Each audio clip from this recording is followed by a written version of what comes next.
എൻ്റെ പേര് ഫാത്തിമ, ഞാൻ കൊല്ലത്തുനിന്ന് വരുന്നു. ഇതെൻ്റെ ഉമ്മയുടെ പേര് നസീമ. ഞാൻ 2022 ഉടമ്പടി ആദ്യമായിട്ട് എടുക്കുന്നത്. അപ്പം ഞാൻ എക്സാമിൻ്റെ കാര്യങ്ങളും അതൊക്കെയാണ് അതും 6 നിയോഗങ്ങൾ വെച്ചതിനകത്ത് ഏറ്റവും പ്രധാനപ്പെട്ട ഒരു നിയോഗമായിരുന്നു. എൻ്റെ വീട്ടിൽ 2 മരങ്ങളുണ്ടായിരുന്നു. അത് ഭയങ്കര വലിയ, നമ്മൾ വന്ന സമയം തൊട്ടേ ഉള്ളതാണ്. അത് വസ്തു ഉള്ള സമയത്തും ആൾക്കാർ അത് മുറിക്കാൻ വേണ്ടിയിട്ടൊക്കെ നോക്കിയിട്ട് അന്നും പറ്റിയിട്ടില്ലായിരുന്നു. നമ്മൾ വന്ന് കുറേ നാളായപ്പോഴത്തേക്ക് ഇത് ഭയങ്കരമായിട്ട് വലുതായി. ലൈൻ കമ്പിയിലും എല്ലാം കിടക്കുന്നത്. പിന്നെ ആൾക്കാരുടെ ഭയങ്കര കരിയില വീഴുന്നു. അങ്ങനെയാണ് കാറ്റ് വന്നിരുന്ന നമ്മളെ വീട്ടിലോട്ട് വന്ന് വീഴും അങ്ങനെയൊക്കെ പറഞ്ഞ് ഭയങ്കരമായിട്ട് അയൽക്കാരുടെ വഴക്കുകളും കാര്യങ്ങളും ഒക്കെ ഉണ്ടായിരുന്നു. അതിന് നമ്മൾ ഒരുപാട് മരം വെട്ടുകാരുടെ അടുത്ത് ഇങ്ങനെ പറഞ്ഞത് കണക്ക് വന്ന് നോക്കൂ ഇതാണൊക്കെയെന്ന് പറഞ്ഞു. അങ്ങനെ ഒരുപാട് പേര് വന്ന് വന്നിട്ട് പറഞ്ഞാൽ നിങ്ങളിപ്പോൾ മരം മുറിക്കുകയാണെങ്കിൽ ഒന്നെങ്കിൽ നിങ്ങളുടെ വീടിൻ്റെ ഷെയ്ഡും പൊട്ടിപ്പോവും, അല്ലെങ്കിൽ ഈ മതിലിന് എന്തെങ്കിലും പറ്റും, അല്ലെങ്കിൽ അയൽക്കാരുടെ വീട് അങ്ങനെ എന്തെങ്കിലുമൊക്കെ അപകടങ്ങളുണ്ടാവും. അതുകൊണ്ട് ഞങ്ങളെ കൊണ്ട് പറ്റത്തില്ല, ഭയങ്കര റിസ്ക്കുള്ള പരിപാടിയാണെന്ന് പറഞ്ഞു. അപ്പം നമ്മൾ പറഞ്ഞ് അങ്ങനെയാണെങ്കിൽ പോട്ടെന്ന് വിറഞ്ഞു നിന്ന്. അതിന് ശേഷം വീണ്ടും നമ്മളെ മാമയൊക്കെ ഒരുപാട് പേര് ആൾക്കാരെ കൊണ്ടുവന്ന് അവരിങ്ങനെ വന്നിട്ട് പറയും ഇത് ഭയങ്കര റിസ്ക്കുള്ള പരിപാടിയാണ്, ഞങ്ങളെ കൊണ്ടൊന്നും ചെയ്യാൻ പറ്റത്തില്ല, നിങ്ങൾക്ക് എന്തെങ്കിലും അപകടമൊന്നും പറ്റത്തില്ല, ഞങ്ങൾ എന്തെങ്കിലുമൊക്കെ മുറിച്ച് കഴിഞ്ഞാൽ നിങ്ങൾ എന്തെങ്കിലും അപകടമൊക്കെ പറ്റിയാൽ നിങ്ങൾ സഹിച്ചോണം, അങ്ങനെ രീതിയിലൊക്കെ അവർ സംസാരിക്കുമായിരുന്നു. എന്നിട്ട് പറഞ്ഞ് ഇപ്പോൾ മരം മുറിക്കുകയാണെങ്കിൽ ഒന്നെങ്കിൽ മതിൽ അല്ലെങ്കിൽ അപ്പുറത്തവരുടെ വീട് ഒക്കെ എന്തെങ്കിലുമൊക്കെ കുഴപ്പം വരും, അതിനേക്കാളും നല്ലത് അങ്ങനെ തന്നെ നിൽക്കുന്നതായിരിക്കും നല്ലതെന്ന് പറഞ്ഞു. അങ്ങനെ നമുക്ക് ഭയങ്കര സങ്കടം. മഴയൊക്കെ വരുമ്പോൾ ഭയങ്കരമായിട്ട് ആടി ഒലഞ്ഞ് ഒരുമാതിരി ആവും. അങ്ങനെ നമ്മൾ എപ്പോഴും ഉടമ്പടി വന്ന സമയം തൊട്ടേ നമ്മളിങ്ങനെ പുതുക്കുന്ന സമയത്ത് വീണ്ടും ഇങ്ങനെ റീ ആയിട്ട് വെച്ചുകൊണ്ടേയിരിക്കും. ഇങ്ങനെ മാതാവേ കണക്ക് എങ്ങനെയെങ്കിലും മരങ്ങളൊന്നും മുറിച്ച് മാറ്റണേ എന്നൊക്കെയുള്ള രീതിയിൽ.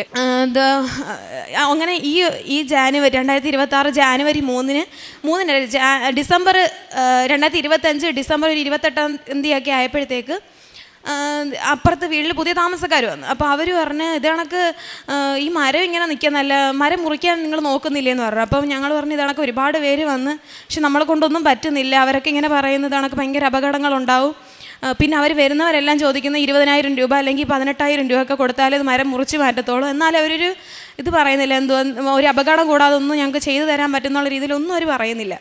എന്നിട്ട് അങ്ങനെയൊക്കെ പറയുന്നത് ഇങ്ങനെ നമ്മൾ അവരുടെ അടുത്ത് പറഞ്ഞു. അപ്പോൾ ആ കാക്ക പറഞ്ഞ് എൻ്റെ കയ്യിലൊരാളുണ്ട്, ഞാൻ അവരുടെ അടുത്ത് പറയാമെന്ന് പറഞ്ഞു. അങ്ങനെ അവർ പിറ്റേന്ന് വന്ന് അവർ ഞങ്ങളുടെ അടുത്ത് ഇങ്ങനെ വന്നിട്ട് പറഞ്ഞ് ഞങ്ങൾ നാളെ വന്ന് ഞങ്ങൾ മുറിക്കും എന്നിങ്ങനെ പറഞ്ഞു.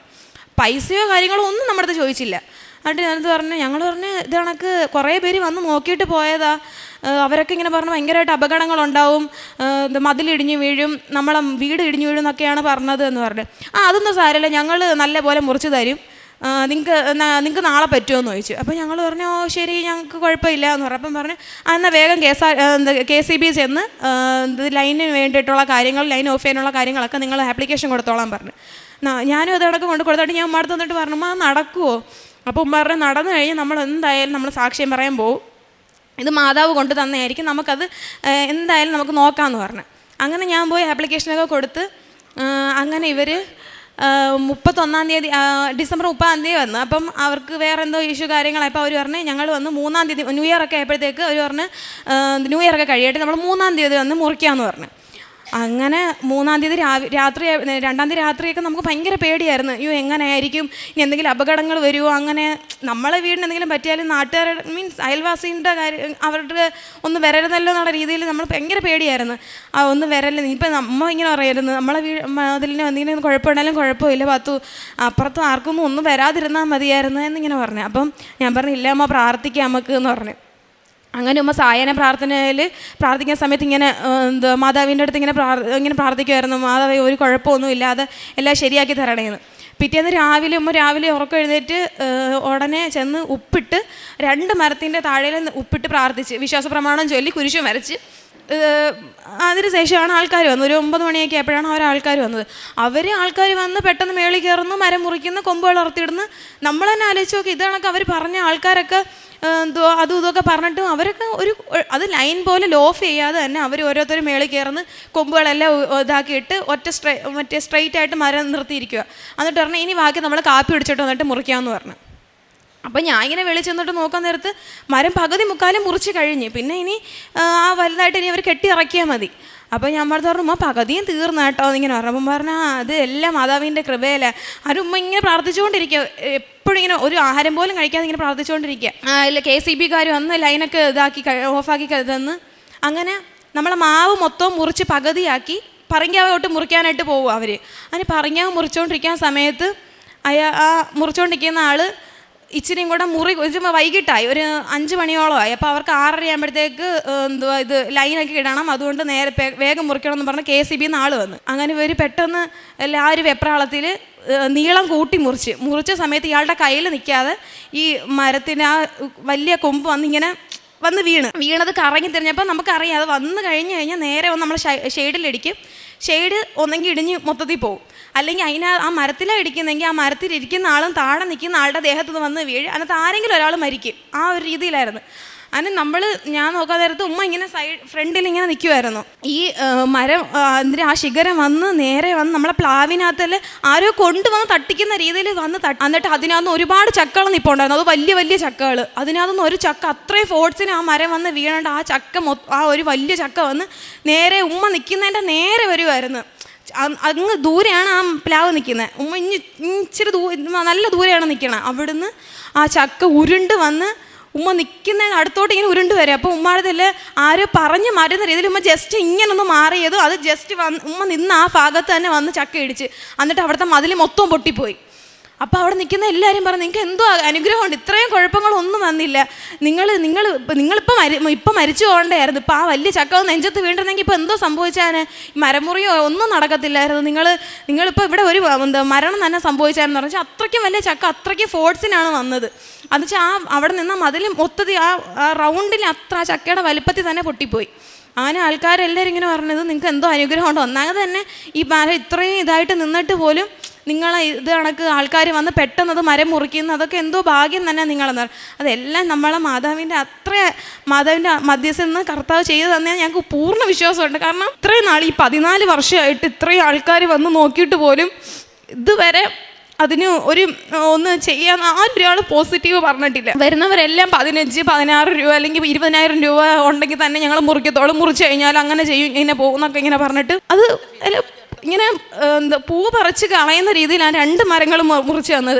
അത് കഴിഞ്ഞിട്ട് അയൽക്കാരെല്ലാം മുറിച്ച് കഴിഞ്ഞിട്ട് എല്ലാത്തിനും വന്ന് നോക്കിയാൽ എവിടെയെങ്കിലും വന്ന് ഇടിച്ച് വീണ എവിടെയെങ്കിലും എന്തെങ്കിലും പൊട്ടിപ്പോയാൽ അങ്ങനെയൊക്കെയാണ് ആൾക്കാർ വന്ന് ചോദിച്ചത്. അപ്പോൾ നമ്മൾ പറഞ്ഞ് തറയൊന്ന് ചെറുതായിട്ടൊന്ന് പൊട്ടിയതേ ഉള്ളൂ, വേറെ ഒന്നും സംഭവിച്ചില്ല എന്ന് പറഞ്ഞു. അവരൊക്കെ ഭയങ്കര അത്ഭുതത്തോടെ പറയുന്നത് നിങ്ങൾ മരങ്ങൾ പെട്ടെന്ന് മുറിച്ചല്ലേ, നിങ്ങൾ ഒരു മതിൽ പോലെ ഇളക്കി മാറ്റേണ്ടല്ലായിരുന്നല്ലേ, എല്ലാം റെഡിയാക്കി നിങ്ങൾക്ക് തന്നല്ലേ, നിങ്ങൾ എന്തോ അനുഗ്രഹമുള്ള ആൾക്കാരാണെന്നൊക്കെ ഇങ്ങനെ പറയും.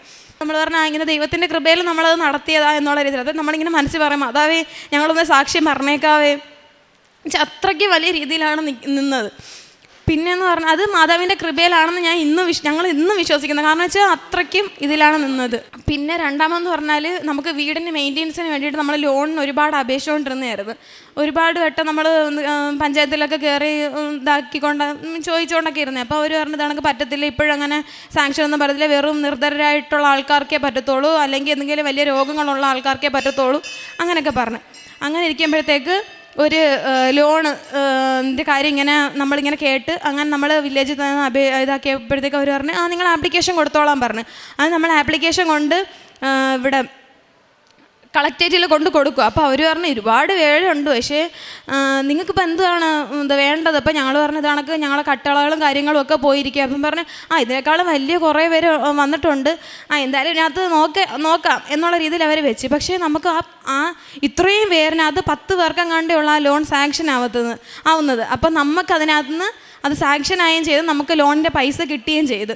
നമ്മളത് ഒട്ടും വിചാരിച്ച കാര്യമല്ല അത് കിട്ടുമെന്നുള്ള രീതിയിൽ. പിന്നെ ഞാൻ നഴ്സിംഗ് പഠിച്ച് ഇപ്പം കംപ്ലീറ്റ് ചെയ്തതാണ്. അപ്പം ഞാൻ നഴ്സിംഗിന് ഫസ്റ്റ് ഇയർ വരുന്ന സമയത്ത് ഇവിടെ വന്ന് അച്ഛൻ്റെ കയ്യിൽ നിന്ന് ബ്ലെസ്സിങ്സൊക്കെ മേടിച്ച് അത് കണക്ക് കാശ് രൂപമൊക്കെ ആയിട്ടാണ് ഞാൻ എക്സാം ഹാളിലൊക്കെ പോകുന്നത്.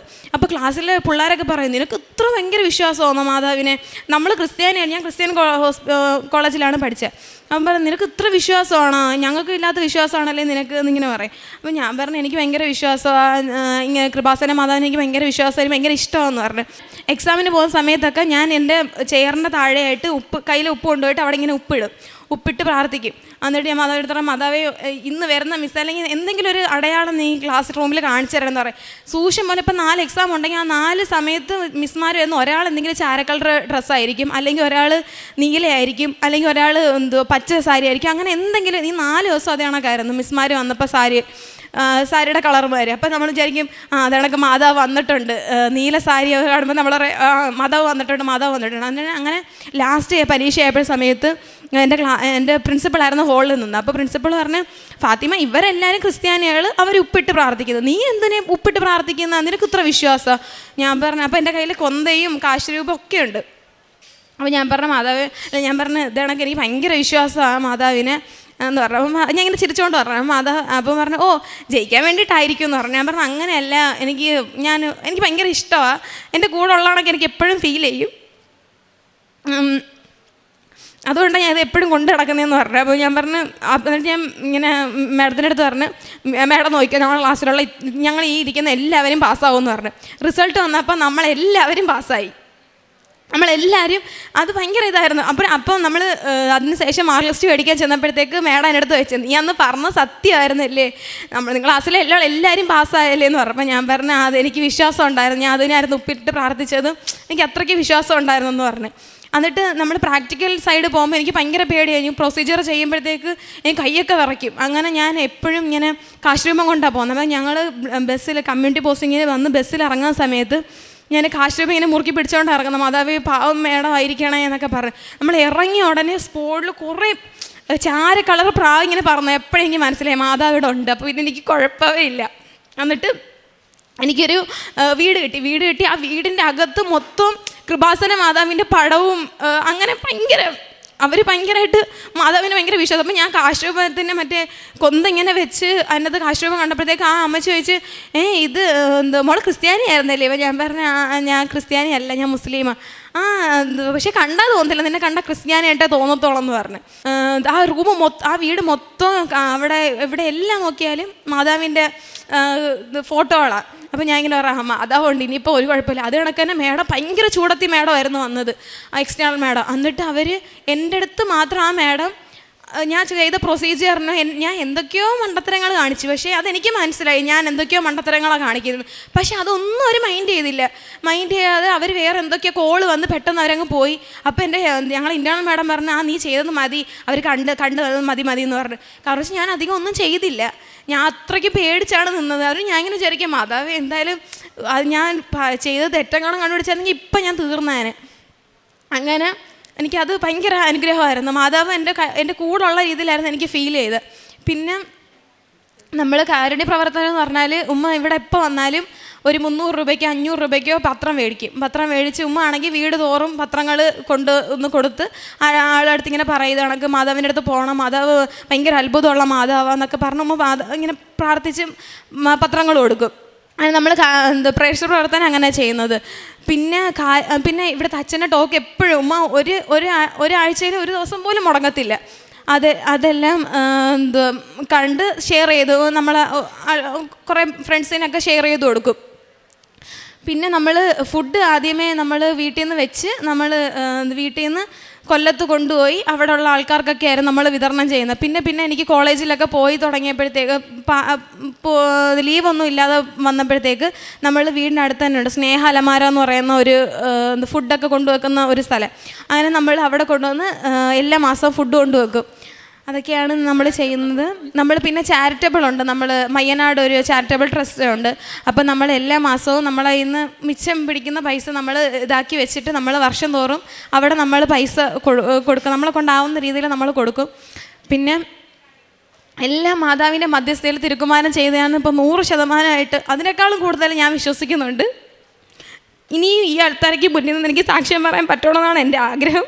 1000 നന്ദി മാതാവിനും കർത്താവിനും. എൻ്റെ മാതാവിനും എൻ്റെ സ്ത്രീകുമാരനും 1000 എനിക്ക് ഒരുപാട് കാര്യങ്ങളുണ്ട്. എനിക്കൊരുപാട് കാര്യം എൻ്റെ മാതാവും തിരുകുമാരനോട് സാധിച്ചു തന്നിട്ടുണ്ട്. ഇപ്പോൾ മോള് പറഞ്ഞതൊന്നുമല്ല, ചെറിയ കാര്യങ്ങൾ ഒരുപാട്. ഞാൻ മാതാവിനെയും കർത്താവിനെയൊക്കെ പ്രാർത്ഥിച്ചു തുടങ്ങിയിട്ട് 23 വർഷമായി. പിന്നെ ഇവിടെ ഉടമ്പടിയുടെ അപ്പോൾ 6-7 വർഷമായി. അങ്ങനെ എല്ലാം കൊണ്ട് എനിക്ക് നല്ല വിശ്വാസവും ഉറപ്പും എൻ്റെ കർത്താവ് എന്നെ കൈവിടത്തില്ല, എൻ്റെ മാതാവ് എന്നെ കൈവിടത്തില്ല.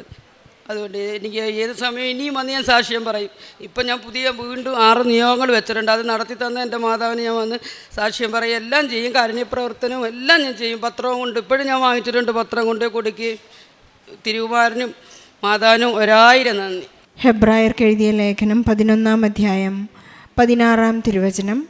ഇപ്പോഴാകട്ടെ അവർ അതിനേക്കാൾ ശ്രേഷ്ഠവും സ്വർഗീയവുമായതിനെ ലക്ഷ്യം വയ്ക്കുന്നു. അവരുടെ ദൈവം എന്ന് വിളിക്കപ്പെടുന്നതിൽ ദൈവം ലജ്ജിക്കുന്നില്ല. അവർക്കായി അവിടുന്ന് ഒരു നഗരം തയ്യാറാക്കിയിട്ടുണ്ടല്ലോ. ഫാത്തിമയുടെ വളരെ ശക്തമായ പ്രത്യക്ഷീകരണ സാക്ഷ്യമാണ് നാം ഇപ്പോൾ ശ്രവിച്ചത്.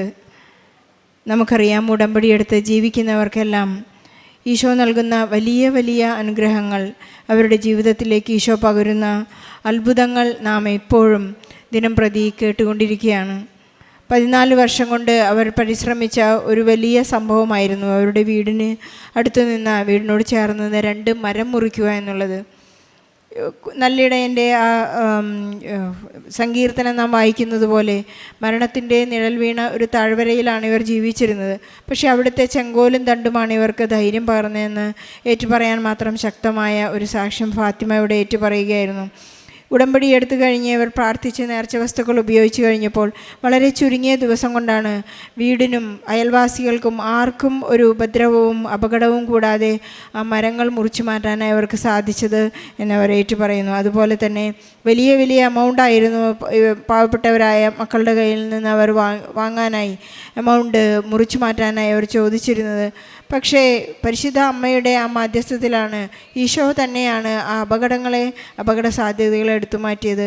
20,000 എന്നൊക്കെ പറഞ്ഞിരുന്ന എമൗണ്ട് മുറിച്ചു മാറ്റുന്ന സമയത്ത് വെറും 1,500 രൂപയ്ക്കാണ് അവർ ആ ഒരു വലിയ ജീവിതഭാരത്തെ പരിശുദ്ധ അമ്മ അവരിൽ നിന്ന് എടുത്തു മാറ്റാനായി ഈശോയിൽ നിന്ന് അനുഗ്രഹം പ്രാപിച്ചു കൊടുത്തത്.